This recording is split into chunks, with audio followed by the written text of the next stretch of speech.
All right, so let's get started with today's class. Usually we have a much bigger class. Hopefully the rest of the students will show up as well. So, George, what we're going to start off with today. Okay, we got Amy here too. So what we're going to start off today is with some vocab practice, a little bit of creative writing. After that, we'll move on to our novel discussion. We'll take on a few literary analysis questions, and then back to our writing style for this week. We're going to continue with cause and effect writing. So first things first, we got our vocab. George, can you read this slide for us, please?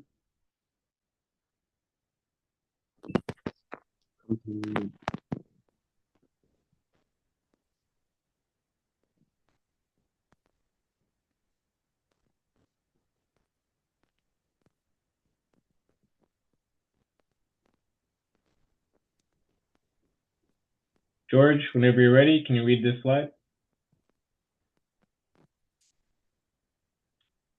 Can you hear me? Yeah, I can hear you now. Yeah, okay. Complacent definition showing a cheerful willingness to do favors for others. Example, these cases are quite different from the phony stories planted by studio flags from time immemorial, dependent on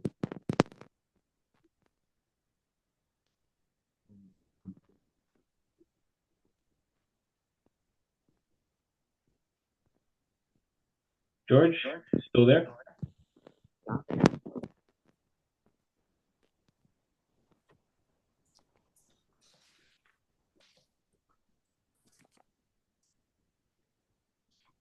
Can you hear me? Yeah, I can hear you now. Yeah. Do you hear me reading the first words? No. So No? you got cut off when you're reading the example. So can you read the first example again, please? Okay. These cases are quite different from the phony stories planted by studio flags from time immemorial, dependent on cooperative arts and the complacent press. Cited definition: fail to certification, overread or eating modestly. Example: he stayed quiet until he had a full formulated response, one that would keep her interest alive without quite setting it. All right. Excellent job. So two words here. We have complacent and we have satiate. So with complacent, this is not the. I think you guys probably have heard of the other version of complacent, which is spelled like this: complacent. Um, sorry, misspelled it. So this version of complacent means to be satisfied with yourself, kind of in like a cocky way. That's not what we're doing here. This version of complacent is something different. This is to show a sort of willingness to help people, to do favors for people. So if you're complacent, you are, pretty helpful. You're outgoing. Um, yeah, you're willing to help people out.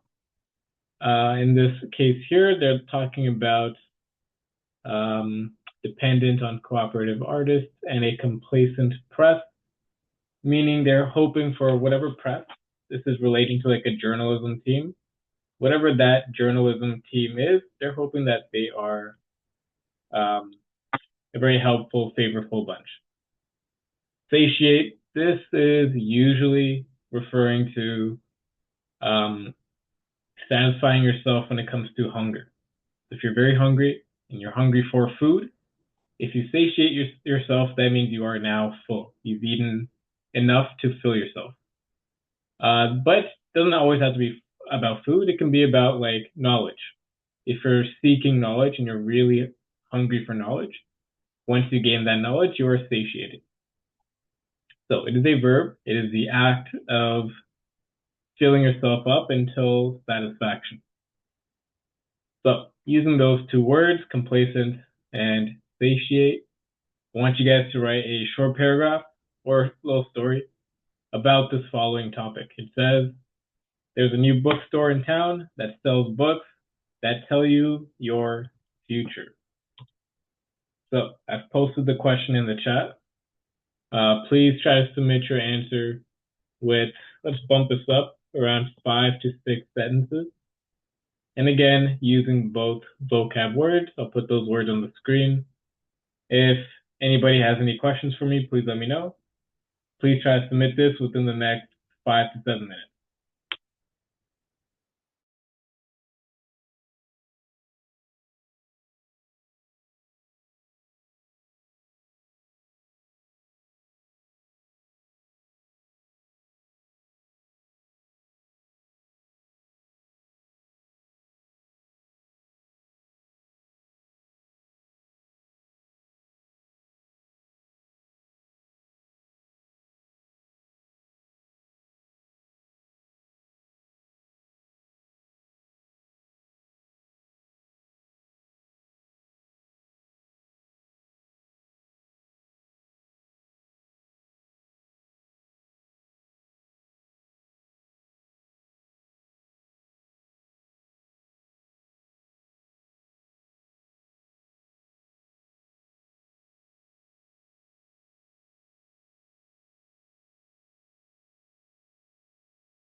All right, so it's been a little over 7 minutes so far. Let's try to get our answers submitted within the next couple minutes. So far, I don't have any. And then we'll take these up in a few minutes.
All right, so got one answer here.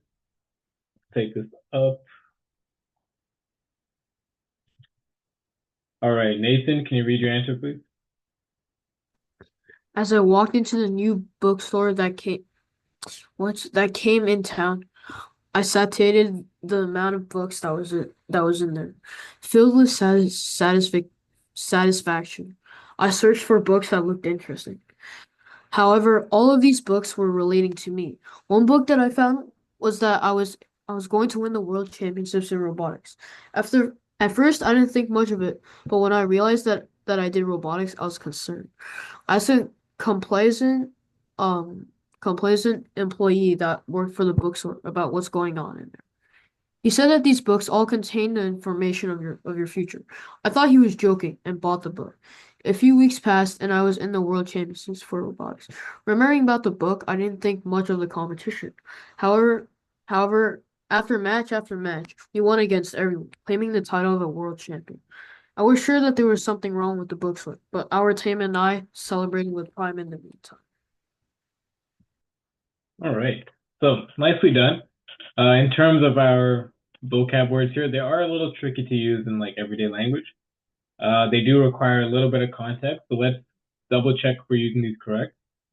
So as I walked into the new bookstore that came in town,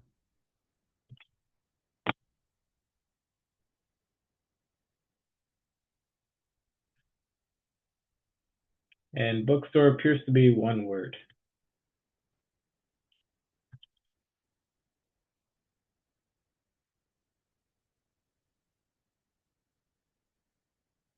I satiated the amount of books that was in there. So satiated means to satisfy yourself, to be full of whatever until you're satisfied. But we don't really know what you're seeking, and we don't know what satisfied you. So we should add a little bit of detail to provide that information to, the readers. So let's say, as I walked into the new bookstore, I was eager to, I don't know, find some new books or explore some new books, and was immediately satiated by the amount of books that were in there.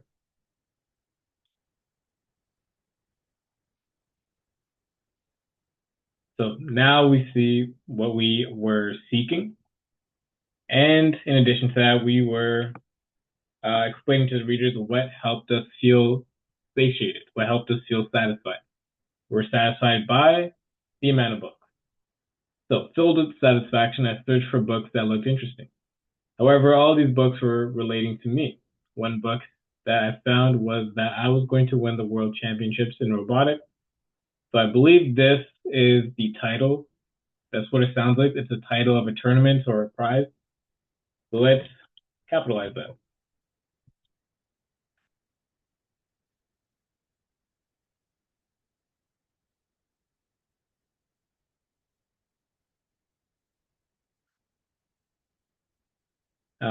Then over here, at first, we need to put a comma right after. At first, I didn't think much of it, but when I realized that I did robotics, let's say that I participated in robotics,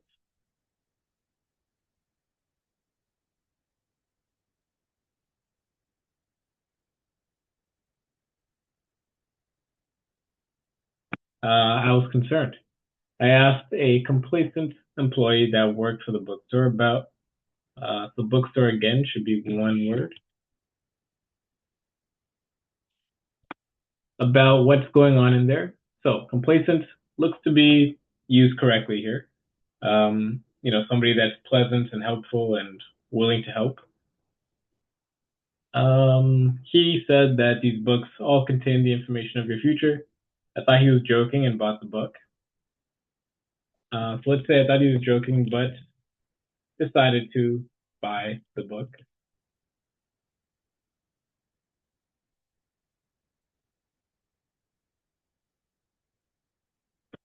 A few weeks passed, so this should be passed like this.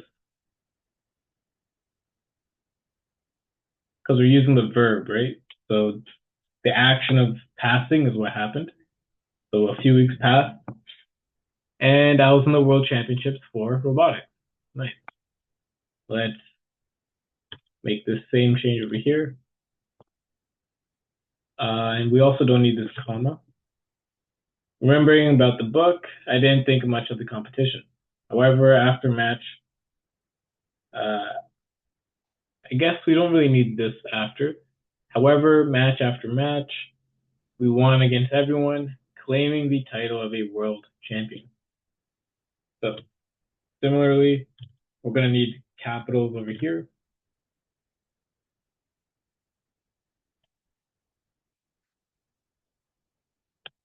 I was sure that there was something wrong with the bookstore. Same thing. Gonna need one word. But our team and I celebrated with pride in the meantime. And the meantime is also one word. All right, so excellent answer right here. Very lengthy answer.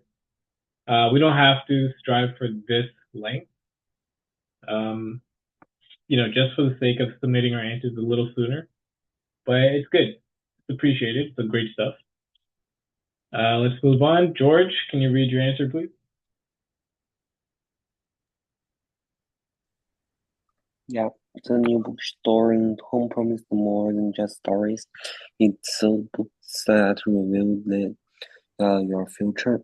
Can I ever complained to her friends about the idea going to Boivan, so she didn't believe in such nonsense. As she flipped through the pages, each prediction grew eerily accurate, and by the time she reached the end, she desired for answer for fully satisfied, but now she wished she hadn't asked. Now she wished she hadn't. Okay. Nicely done. We have complacent over here. Looks like it makes sense. Somebody that's willing to help out and oblige. And then satiated. Her desire for answers are fully satiated. All right, not bad. Okay, so as you were reading, I didn't really see any issues, proofreading errors here, so this is fine. Makes perfect sense. Not too sure why this is underlined. It's spelled correctly anyways, so I'm just gonna cross this out. As she flipped through the pages, each prediction grew eerily accurate, and by the time she reached the end, her desire for answers was fully satiated, but now she wished she hadn't asked. All right, so the only thing I can say here is it has nothing to do with the writing. It's mostly about the content. This is such a vague answer. You have like a lot of suspense, I guess. So a lot of details that you're not including here. Would be nice just to throw some information in there as well. Throw some specific details. But not bad. Not a bad answer at all. Let's check out the next answer. So these next couple answers I'm receiving are way too late. You guys really got to submit these faster. Amy, can you read your answer, please? One day, when I was walking down the street, I noticed a group of people standing around the bookstore. I was curious and went over to see what was happening. The bookstore, but I could just make out the golden letters on the wall, which said, "Do you want to know your future? Here, the number of books that will tell you your future will satiate any one of you." I knocked on the door and went in. There was a young man sitting at the counter who behaved quite complacent to anyone who went into the shop. I walked to the shelf, which contained future books, and pulled out a book named Come to Your Future. When I opened the book, I got pulled inside it, facing my whole future. All right, so nicely done. So you have a lot of interesting punctuation here because you include some quotes. However, you're not consistent with the quotes. So you do it correctly in some areas, but you don't do it correctly in other areas. So let's proofread that. One day, right here, we're going to need the comma. One day, pause, when we're walking down the street, pause. I noticed a group of people standing around a bookstore. I was curious and went over to see what was happening. The bookstore was dim, but I could just make out the golden letters on the wall, which said, "Do you want to know your future? Here, the number of books that will tell you your future and will satiate any one of you." Nicely done. The use of satiate is perfect here to satisfy any one of you. Very well done. I knocked on the door and went in. There was a young man sitting at the counter who behaved quite complacent to anyone who went into the shop. So complacent used almost perfectly here. My only issue is that the way we're using it is actually as an adverb because we're describing his behavior. So instead, let's just we're not describing his behavior, we're describing the act of how he behaved. So let's change that so we're describing his behavior instead. We can say he behaved, who was quite complacent to everyone. So take out the verb, replace it with this. Now we're defining our character as complacent. I walked to the shelf, which contained the future book. So let's be a little bit more descriptive here, which contained the books categorized as future books.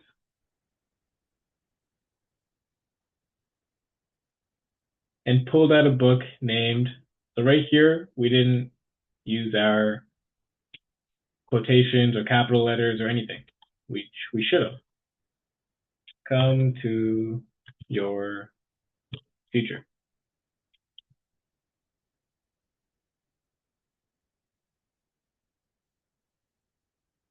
When I opened the book, I got pulled inside it, facing my whole future. Nice.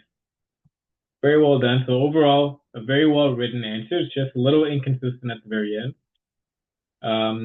Good job using both words. Let's check out our next answer.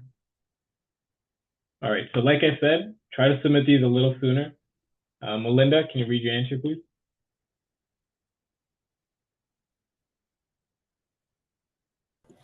A bookstore has opened near the dog park, and it did look really different from other bookstores around me.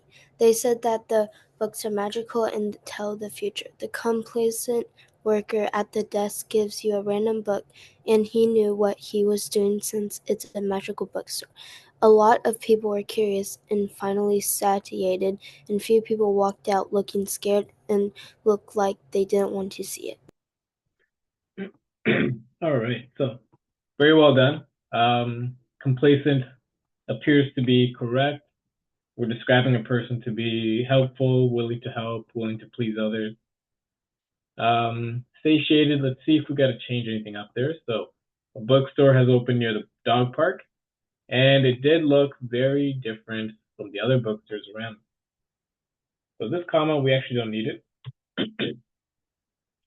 They say that the books are magical and tell the future. The complacent worker at the desk gives you a random book, and he knew what he was doing since it's a magical bookstore. Okay. Gives you a random book, and he knew what he was doing since it's a magical bookstore. So this part about him giving you the book and then saying that it's a magical bookstore, there's not too much of a connection there. It just feels a little awkward to mention both things in one sentence. So the wording is a little awkward, but I'm just going to leave it as it is. A lot of people are curious and finally satiated. So this doesn't make too much sense. So they're curious, sure, but if you're feeling satiated, you have to explain what you were seeking and what helped you feel satisfied. So a lot of people were curious and felt satiated. We could say felt satiated upon reading what the books had in store for them.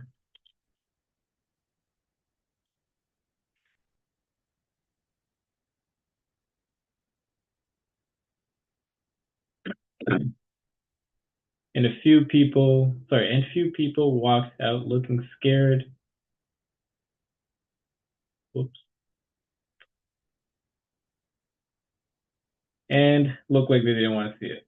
So a lot of people are curious and finally, okay, so let's split this up into two sentences. It's going to be a period, and then this can be a few people walked out.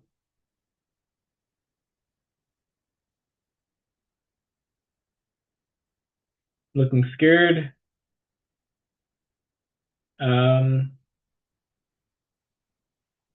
Could put a comma here to say as if they didn't want to see it. All right, well done. A brief answer. Shouldn't take you 20 minutes to submit this. Let's move on. So the next topic here is our novel discussion. We're going to be looking at the novel called White Fang by Jack London. Let's have someone read this slide. Nathan, can you read the slide for us, please? White Fang follows the life of a wild wolf dog born in the Yukon Territory during the Klondike Gold Rush. Born to a wild she-wolf, and raised in the harsh wilderness, White Fang quickly learns the brutal law of survival. After the cruel realities of No, both. I think you missed the line here. After encountering. Oh, my bad. After encountering native humans, he is taken and gradually introduced to the cruel realities of both animal and human dominance. White Fang is eventually sold to a cruel man named Beauty Smith, who turns him into a vicious fighting dog. Just as White Fang begins to lose all hope, he is rescued by a kind man named Whedon Scott, who patiently tames him with kindness and love. Over time, White Fang transfers from a creature of violence into a loyal and protective companion, showing that compassion can overcome even the deepest rooted instincts. All right. Very well done. Thanks for reading. So this novel right here doesn't really concern like a human character. It's mostly about a wild animal. And we kind of follow their journey as they go from being on their own in the wild, acting as wild animals do, versus how they act when they're with different types of humans, different environments, different sense of nurture. So we get to explore a little bit of how behavior plays a role here. So let's move on. Let's check out our passage that we're going to analyze. So on this page, we have our passage and then a little bit of context about the passage. Let's have someone read this slide. George, can you read this slide for us, please?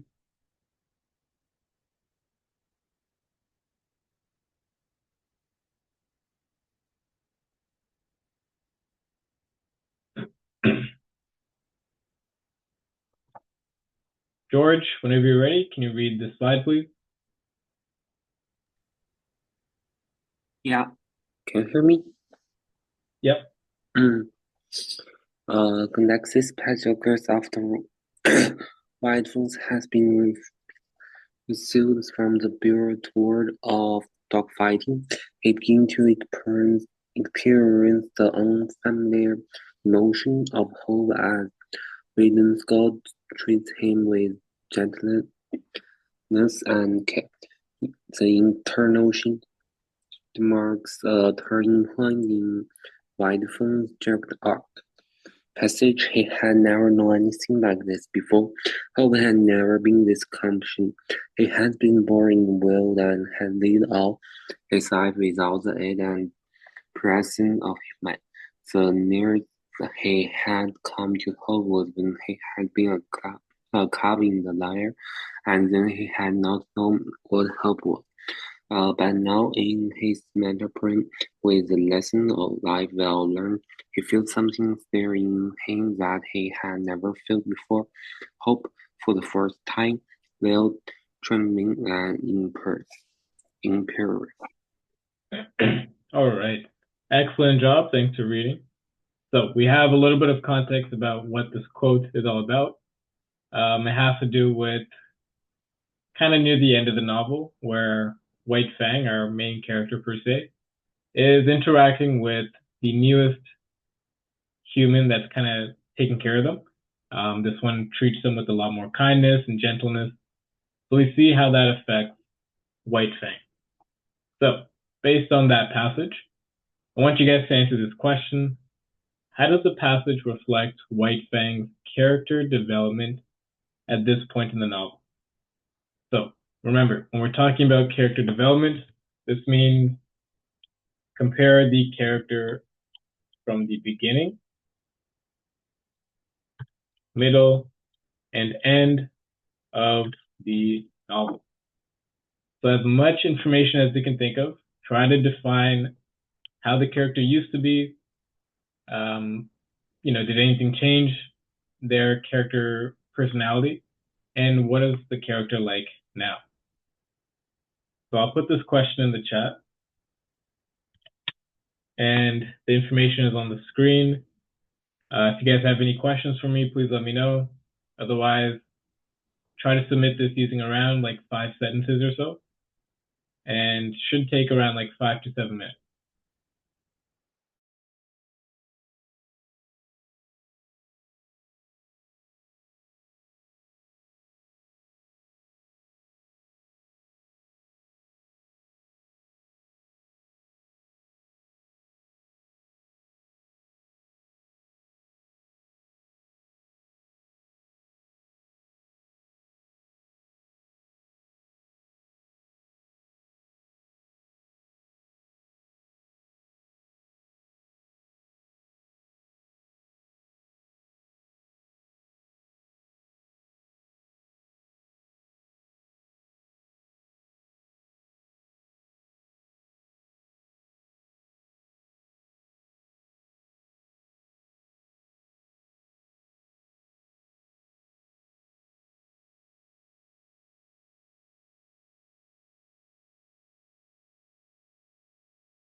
All right, so I think enough time has passed here. I got one answer so far. All right, Nathan, can you read your answer, please? The passage reflects White Fang's character development in many ways. For example, in the beginning, he was treated badly for by his previous owners. Owner. He was very aggressive against them and wasn't given any help. In the middle, the novel changes, and so does the character development. He was then rescued by an owner who treated him with kindness and hope. This reflects White Fang's character because the book could just be about aggressiveness if Weedon Scott wasn't involved. However, because he was, it changed the development of the dog. In the end, he was hopeful and was finally respected by an owner who could care for him. All right, nicely done. So I really like the part at the very end where you talked about the owner showing him respect and care, and how that was kind of like a catalyst for the change. Perfect note to make. Let's proofread this whole thing. So the passage reflects White Fang's character development in many ways. For example, in the beginning, he was treated badly by his previous owners. He was very aggressive against them and wasn't giving any help. All right, excellent. So we're talking about what was he like before? He was aggressive. You can even mention how before he had any owners, when he was like actually in the wild, he was also, very violent, aggressive, and just living off of survival. So in the middle, the novel changes, and so does the character development. He was then rescued by an owner who treated him with kindness and hope. Great, excellent point. This reflects White Fang's character because the book could be just about aggressiveness if Weedon Scott wasn't involved. However, because he was, it changed the development of the dog. In the end, he was hopeful and was finally respected by an owner who can care for him. All right, nice. So we're mostly talking about how the owner treats White Fang. So we want to kind of add some more detail about White Fang rather than the owner.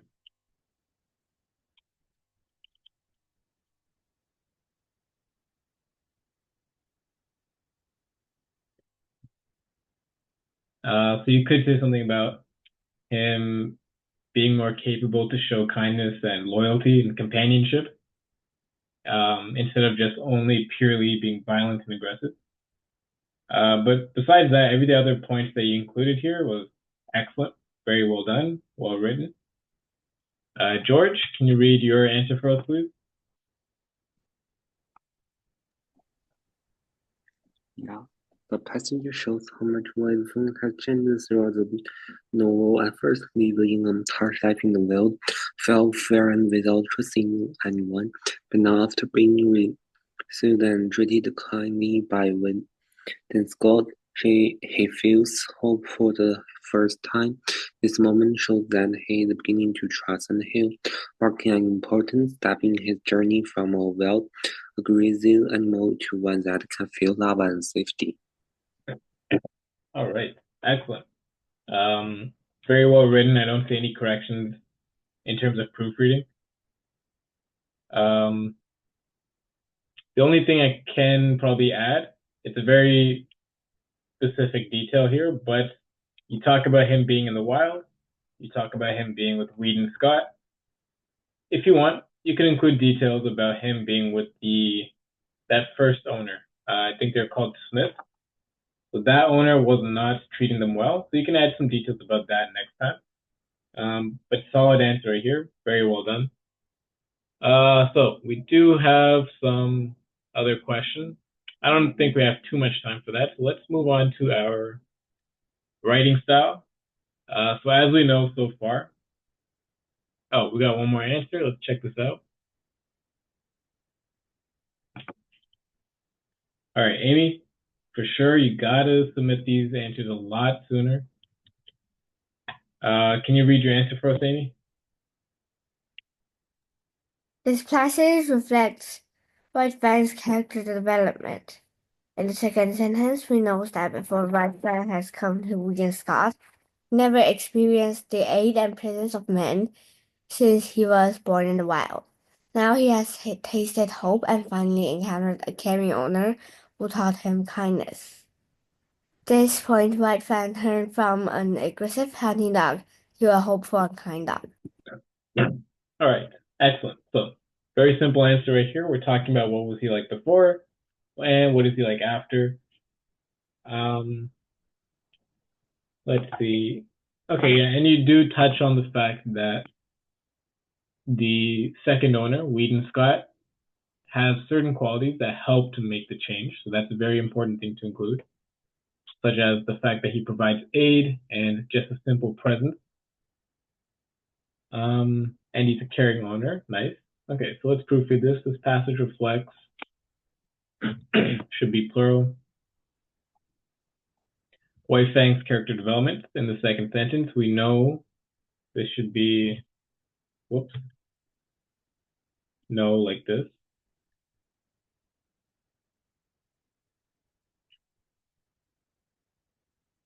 We know that before White Fang had come to Weedon Scott, never experienced the aid and presence of a man since he was born in the wild. Now he has tasted hope and finally encountered a caring owner who taught him kindness. This point, let's say at this point,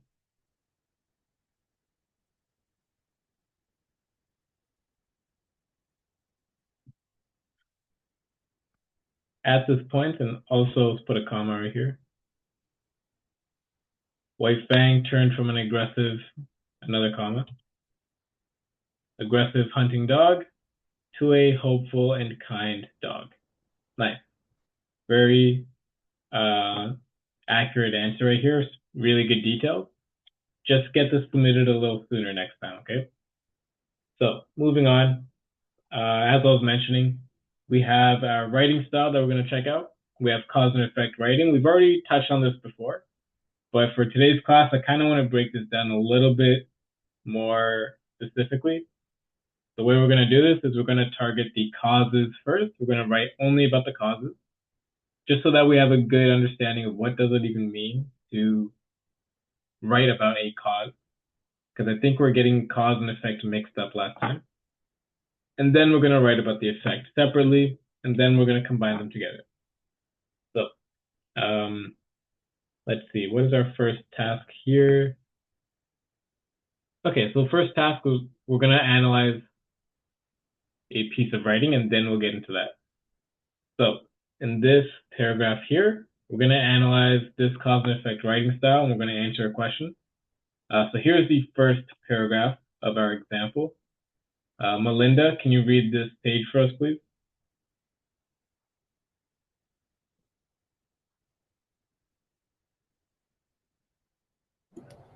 Over the past decade, excessive social media use has significantly impacted young people's mental health. Many teenagers and young adults spend hours scrolling through curated images and updates, often comparing their lives to the seemingly perfect vision displayed online. This constant exposure can lead to feelings of inadequacy, low self-esteem, and anxiety, as individuals feel pressures to meet unrealistic social standards. Furthermore, social media platforms are designed to be addictive with endless content, keeping users engaged for long periods, reducing the time they spend on face-to-face to interactions in real-world activities. All right, excellent job. And Nathan, can you read this slide, please? As a result, many young people experience increased stress, loneliness, and even depression. Studies have shown that excessive screen time disrupts sleep patterns, leading to fatigue and decreased focus in school or work settings. Additionally, cyberbullying has become more prevalent, with individuals facing harassment and negative comments that can damage their self-worth. However, awareness of these effects have encouraged schools and mental health professionals to promote digital well-being encouraging healthier social media habits, mindfulness practices, and time management strategies to balance online and offline life. All right, very well done. So this is our example that we're going to analyze about cause and effect writing. And here's the first question. It says, does the passage provide enough supporting details to strengthen its argument? And what types of examples or data can be added to further support the claim? So this first question is about reading what's on the page and saying, is this enough detail? The second part of the question is, what can you add to this answer? So this one is all on your own opinion. What do you think is missing here, and what can you add? So, let's see. How am I going to split this up? I guess I'll just put this question on this page here.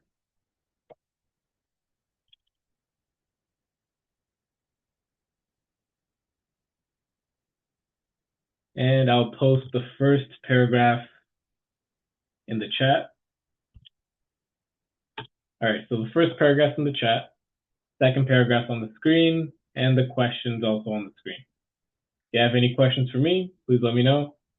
Again, just like always, should be around 4 to 6 sentences and around 5 to 7 minutes to complete.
All right, so looks like I got a couple answers here.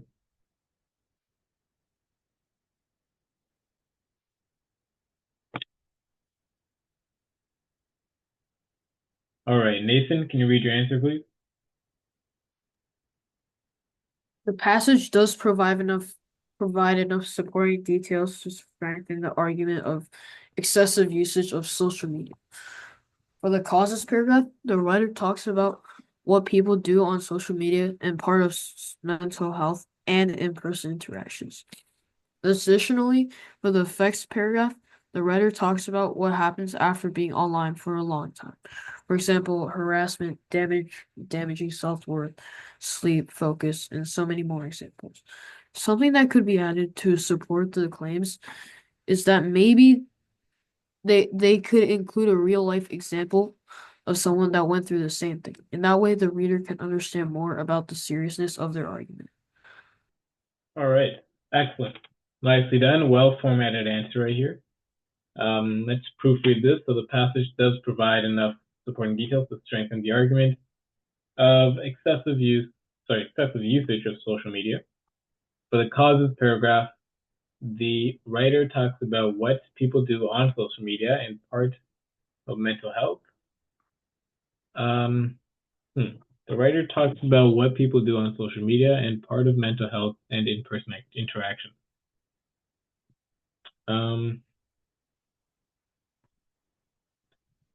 Okay, so let's change the phrasing here. It's a little confusing. What people do on social media, let's say, as well as their mental health and in-person interaction.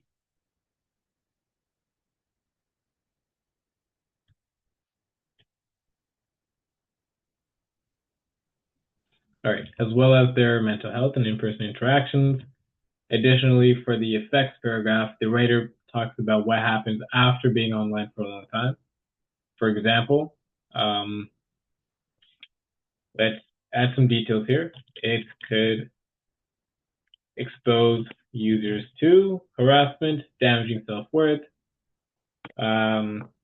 worsened sleep quality,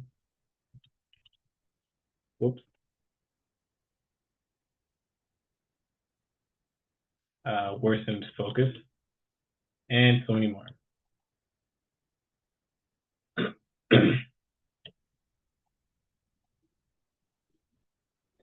Something that could be added to support the claim is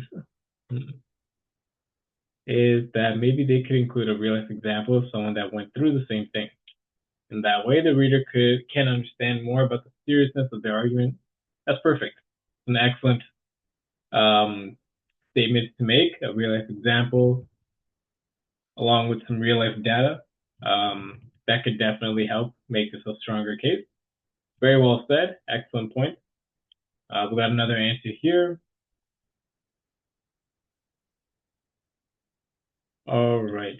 Amy, can you read your answer, please?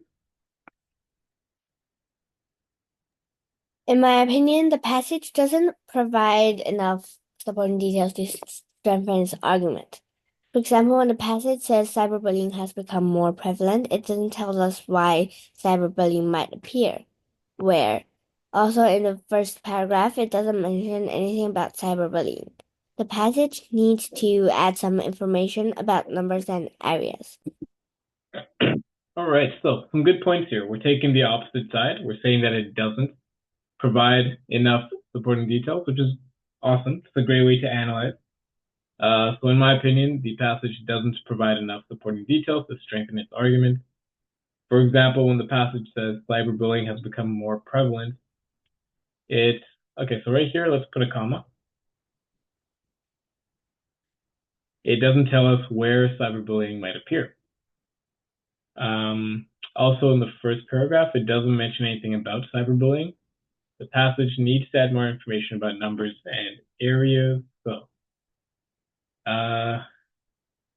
we don't really know what we're referring to here when we say numbers and areas. Let's say the passage needs to add some more information about okay, well, first of all, let's take out areas. Let's say data, numbers, or let's say real life examples regarding the effects of cyberbullying on young people's mental health and well-being.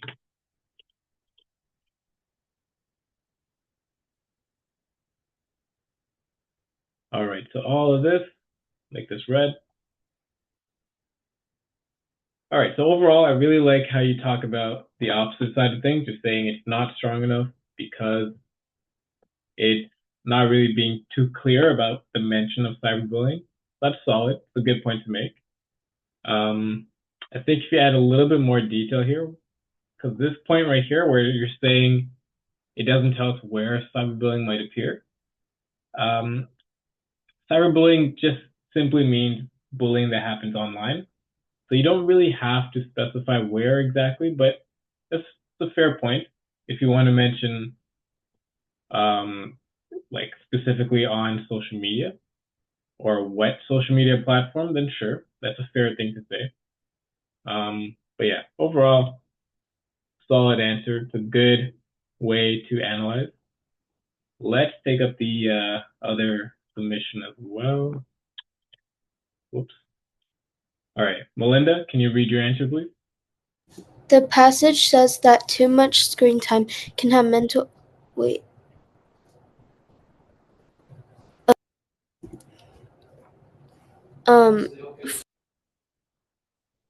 For example, stress, and it can affect your brain. For example, studies that the connection between screen time and mental health issues have provided solid evidence. Another example is successful programs have helped reduce the negative effect of screen time and could offer practical solution. All right. Okay, not bad. We can definitely add some more detail here, but let's check this out. So the passage says that too much screen time can have mental issues. Well, instead of saying can have, let's say can result in.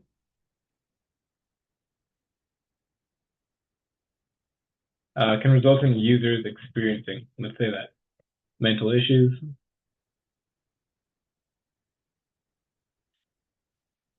And this can be its own sentence. Put a period here, make this a new sentence. For example, stress, and it can affect your brain. Okay. Move the comma right here. Stress can affect your brain. Process out.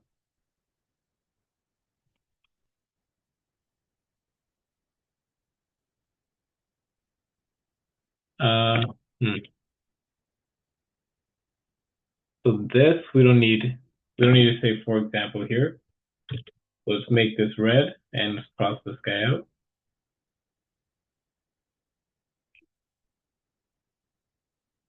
So studies that the connection between screen time and mental health issues have provided solid evidence.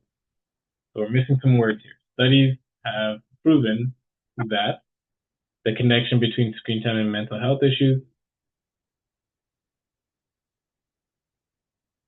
and the prevalence of mental health issues, prevalence of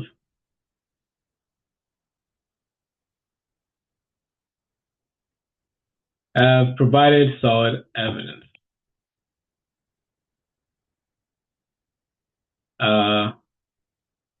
Okay, so we're not really wording this correctly. So studies have proven that there is a connection between screen time and the prevalence of mental health issues. That can be one way of phrasing it. Or you can say, studies have proven that the connection between screen time and prevalence of mental health issues have been strong. So you don't say something like has provided solid evidence. If you're saying this, you have to say, what is the evidence? What are you proving with this evidence? Which you're not saying. So let's rephrase it. Let's say has been strong. Has been very strong.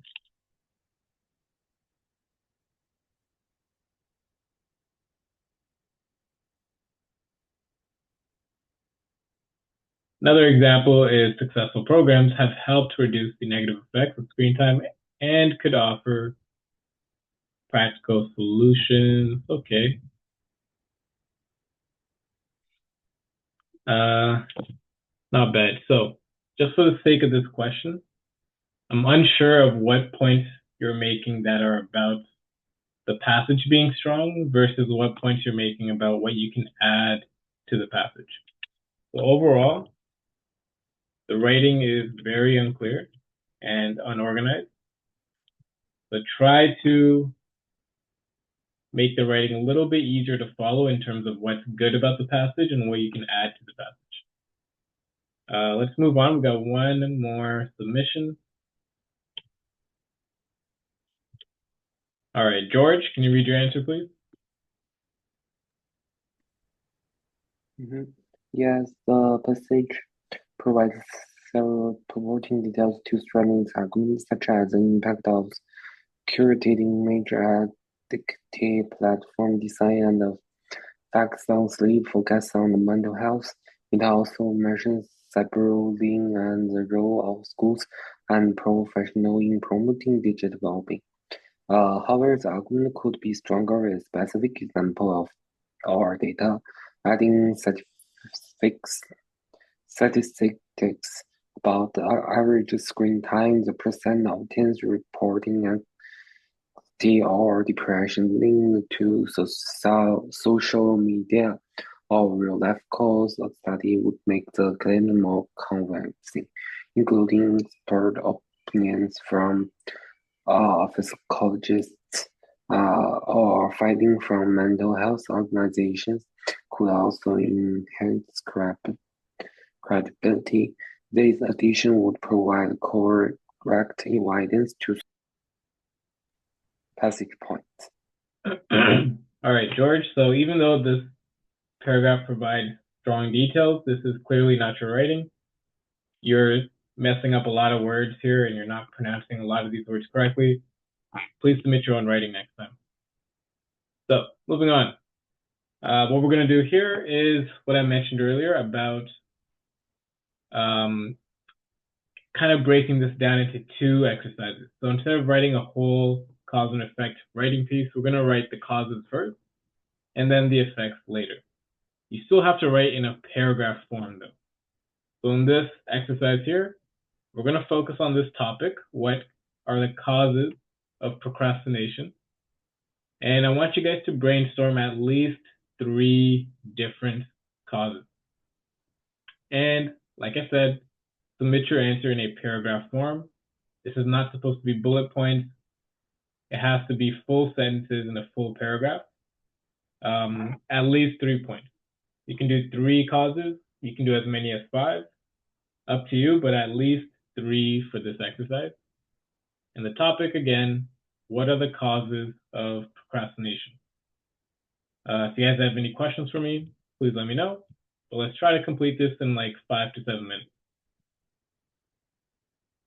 Let me write that down. It's 4 to 6 sentences, 5 to 7 minutes.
All right, so I got one answer here. I'm gonna take this up. If any other answers come in, feel free to submit. All right, Nathan, can you read your answer for us, please? There are many causes of procrastination. An example of this is having trouble with time management. If people can't manage their time, then they start to procrastinate because they would need more time, even though they were already given that. This would start to be a habit, and people have procrastination.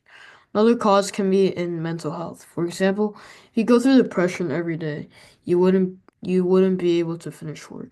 You would then start to procrastinate because you need more time to finish it because of your emotions. A third cause is perfectionism. This is when people get worried on how well they do for a specific piece of work they have done. When that happens, they would procrastinate and ask for more time to perfect it, even though it was good enough. Overall, there are many causes of procrastination. All right, so the way that you formatted this is excellent. Your body sentences are basically perfect. The intro and the conclusion, they're not too important. They're not that strong, but they're clear, so that's fine.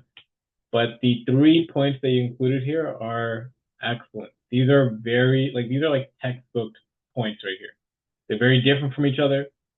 They're broad enough where you can explain them very thoroughly. These are great points. So let's back this up. Let's proofread this. So there are many causes of procrastination. An example of this is having trouble with time management. If people can't manage their time, then they start to procrastinate because they would need more time, even though they were already given that. So your point about procrastination and time management, excellent. The explanation is a little wordy. It's a little awkward to follow, but it makes sense. If people can't manage their time, they start to procrastinate because they would need more time, even though they were already given that. So it's not really the strongest way to explain it, but I understand they're using their time poorly. Because let's say because they decided to use their time poorly on other less important tasks.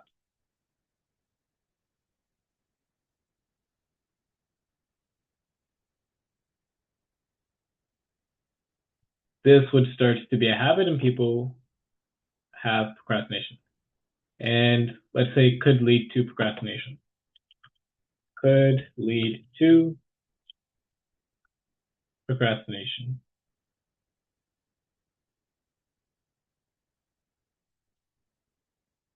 Another cause can be in mental health. For example, if you go through depression every day, you wouldn't be able to finish work. You would then start to procrastinate because you need more time to finish it due to your emotions. I don't want to say because twice in the same sentence. So let's replace the second one with due to. A third cause is perfectionism. This is when people get worried on how well they do for a specific piece of work they have done. So the wording again is a little awkward. This is when people get worried on how well, let's say, they perform on a specific piece of work. That's it.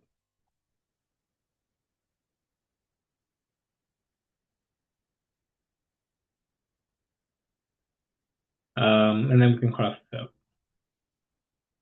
When that happens, they would procrastinate and ask for more time to perfect it, comma, even though it was good enough. Overall, there are many causes of procrastination. All right, solid. So really strong points that you made there. Let's check out the other answers as well.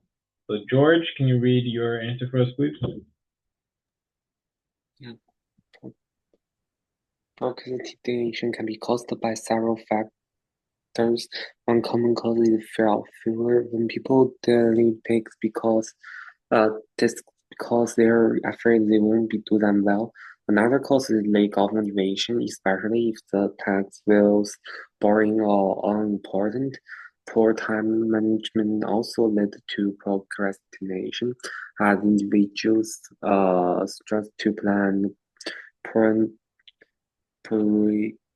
priorities their responsibilities. Additionally, distractions like social media or video games can pull attention away from work. Finally, perfectionism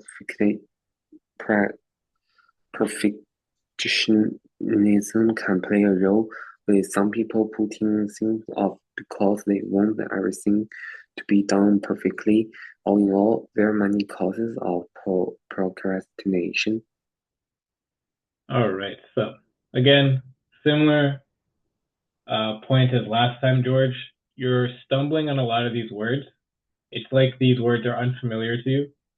So if this is your writing, great points. If it's not your writing, please stop using a generated piece of writing for your submission.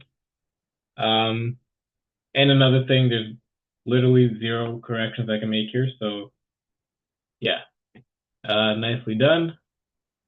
Amy, let me put your new answer in here. All right, Amy, can you read your answer, please? First, time issue is one of the causes of procrastination. Sometimes you will experience time blindness, like saying that you will play 30 minutes but ending up playing 2 hours and suddenly finding out that there's still homework to do. This often happens in our daily life. Secondly, decision fatigue is also a cause. Have you ever experienced looking into a pile of homework and trying to deal with what homework to do first? This will cause you to lose time and finally have no time to do anything else. All right, so really creative points here. These are 2 points that I didn't even think about. Very unique and very realistic too. Nicely done. So first, time issue is one of the causes of procrastination. Instead of saying time issue, let's say time management issue. Actually, sorry, let's say poor time management.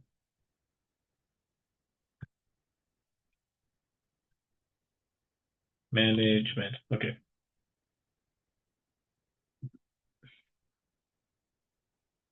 And I do want to mention that you're kind of just starting your paragraph off as if it's the body paragraph. Because we're working with full paragraph answers, try to include a topic sentence, just so it's clear. So yeah, poor time management is one of the causes of procrastination.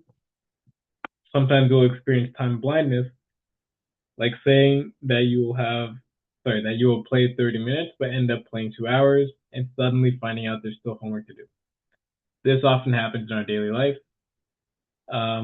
Secondly, decision fatigue is also a cause. Have you ever experienced looking into a pile of homework and trying to deal with what homework to do first? This will cause you to lose time on decision making and finally have no time to do anything else. And finally have no time to actually complete the task. All right, so we got 2 points here. Try to aim for the limit, which is at least 3. But these are 2 strong points nonetheless. Excellent job. Okay, so that's the final answer I got here. Really strong stuff, you guys. Great submission. We'll continue with this type of topic for next week. So that's it for today. I'll see you all next week. Take care. Bye. Bye-bye. Thank you. See you next week. Bye-bye. Thank you. Bye. Bye.